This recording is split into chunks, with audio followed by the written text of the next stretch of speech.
2026 మరియు 2027 సంవత్సరంలో UPSC civil services exam రాయాలనుకునే వాళ్ళకి సిఎస్బిఐఎస్ అకాడమీ ఒక ఎర్లీ బ్యాచ్ స్టార్ట్ చేస్తుంది. ఈ ఏప్రిల్ అంటే ఈ నెల 23వ తారీఖు నుంచి ఈ బ్యాచ్ స్టార్ట్ అవుతుంది. ఇది పీసీఎం కోర్స్ అనమాట. అంటే prelims come mains complete course. ఇది దాదాపు 11 నెలలు ఉంటుంది. ఈ కోర్సులో అన్ని సబ్జెక్ట్స్ కవర్ అవుతాయి. ఇది ఆఫ్లైన్లో సిఎస్బిఐఎస్ అకాడమీకి వచ్చి చదువుకోవచ్చు, లేదా ఆన్లైన్లో కూడా ఈ కోర్స్ యాక్సెస్ చేయొచ్చు. దీనికి సంబంధించిన డీటెయిల్స్ ఈ వీడియో పైన డిస్ప్లే అవుతున్న ఫోన్ నెంబర్స్ కాంటాక్ట్ చేసి కనుక్కోవచ్చు.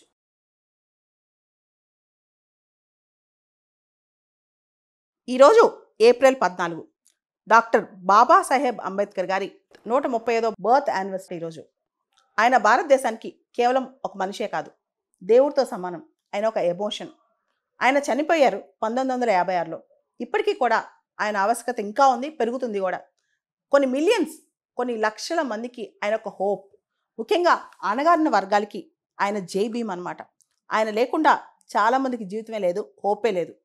మనకు తెలుసు ఆయన సంఘ సంస్కర్తగా చాలా మంచి పనులు చేశారు, చాలామంది ఇన్స్పైర్ చేశారు.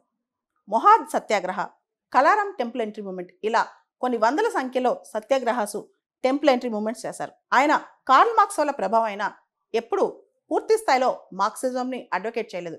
ఎప్పుడు కూడా హింసాత్మక మార్గాల్ని నమ్మలేదు. ప్రజాస్వామ్యబద్ధంగా, రాజ్యాంగబద్ధంగా, శాంతియుతంగా అన్ని ఉద్యమాలు నడవాలని కోరుకున్నారు.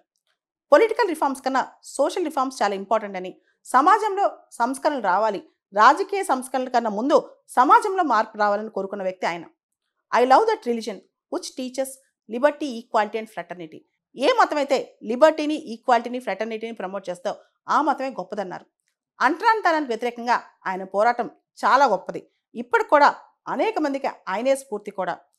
There will be outcast as long as there are costs.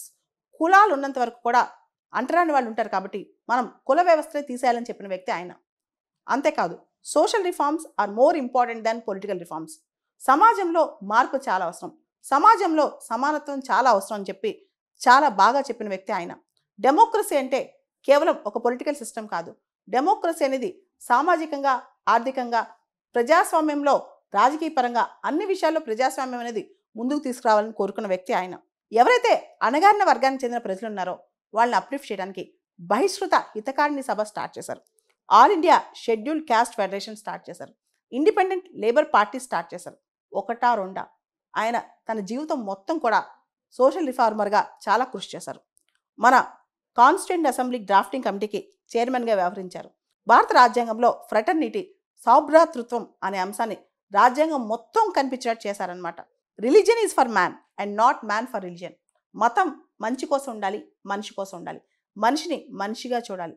అంతేకాదు, మన రాజ్యాంగం మొత్తం కూడా ఆయన ఏదైతే వెస్ట్రన్ దేశాల్లో, లండన్లో, కొలంబియా యూనివర్సిటీ, అమెరికాలో ఏవైతే అన్నీ చదువుకున్నారో, లిబర్టీ, ఈక్వాలిటీ, ఫ్రెటర్నిటీ, ఇవి మొత్తం కూడా మన రాజ్యాంగంలో పొందుపరిచారు. మన రాజ్యాంగం చూస్తే అతిపెద్ద సోషల్ డాక్యుమెంట్ అని చెప్పొచ్చు. డెమోక్రసీ అనేది అందరికీ అందుబాటులో ఉండాలి. 1 మ్యాన్ 1 ఓట్ 1 వాల్యూ.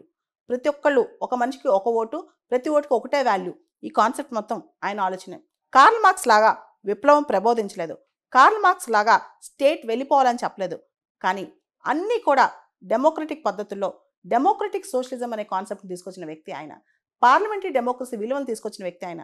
అంతేకాదు, మెజారిటీ పేరుతో మైనారిటీస్ని సప్రెస్ చేయొద్దని చెప్పిన వ్యక్తి ఆయన.